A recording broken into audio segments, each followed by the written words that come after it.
madaxweynaha dowlad goboleedka Galmudug Axmed Cabdi Kaariye Qoorqoor ayaa daahfuray munaasabad lagu soo bandhigay warbixin ku saabsan sahanka caafimaadka iyo macluumaadka dadka Galmudug oo ay si wadajir ah u soo agaasimeen wasaaradda caafimaadka iyo qorsheynta ee dowlad goboleedka Galmudug iyo xafiiska istaatistikada qaranka. daraasadan oo lagu soo bandhigay macluumaadka dhabta ee la xiriira bulshada ayaa diiradda lagu saaray in la ogolaado heerarka ay marayaan tusaalayaasha muhiimka ah sida caafimaadka, waxbarashada, fayadhowrka, nafaqada iyo nolosha heerarka kala duwan ee qoysaska Galmudug. qiimeyntan ayaa meesha ka saari doonta xogii hore looga xigan jiray hay'adaha dowliga ahayna. madaxweynaha dowlad goboleedka Galmudug Axmed Cabdi Kaariye Qoorqoor ayaa ku amaanay wasaaradda caafimaadka iyo qorsheynta qiimeynta ay sameeyeen oo noqonaysa sahankii ugu horeeyay tan iyo markii Galmudug la aasaasay. sidoo kale madaxweynaha ayaa ku baaqay in xog aruurintaasi la xaqiijiyo laguna shaqeeyo looguna howlgalo sidii ugu dhaqsiyaha badan.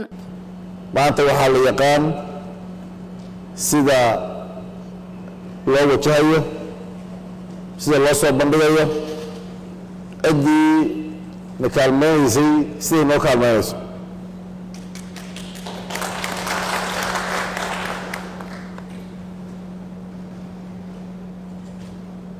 waxa weeyaan markaad hesho cudurka markii la baaro oo la aqoodo ayaa dawadiisa la doonaa. haddaan cudurkii la aqoon si qofka loo daaweeyo lama yaqaan. waxaa la mid ah inaan lahayn xog ku saabsan arrimaha caafimaadka oo si dhab loo xaqiijiyey. maanta waxay la mid tahay iyadoo qofkii la baaray la ogaaday cudurka haya dawadiisina loo dhaqaaqay. markaa aad iyo aad baan runtii u bogaadinaynaa, aad iyo aad baan noogu tahay fursad weyn. waxaan rabaa inaan idhaahdo u mahadceliyo labadii wasaaradood, hogaankooda, wasiiradooda, shaqaalahooda iyo dhammaan howlwadeennada labada wasaaradood.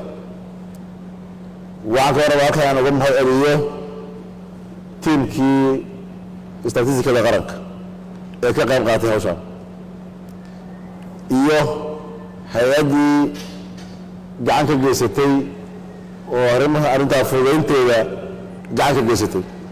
dhammaantiin waxaan leeyahay waa mahadsantihiin, dagaalkiina waa ka mahadcelinaynaa.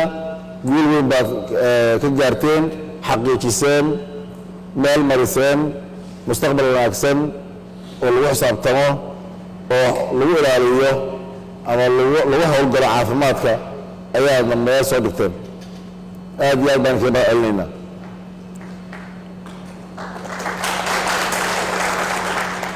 waxaan kaloo rabnaa in xog ururintaas xaqiiqadaas la gaaray lagu shaqeeyo, lagu howlgalo, halkaa laga sii wado. wakhtiga kale ee ku habboon ee u astayseen in mar kale la xaqiijiyana iyadoo tii hore lagu shaqeeyey, lagu guulaystay, meel la soo gaarsiiyey, tan dambena la gaaro insha allah.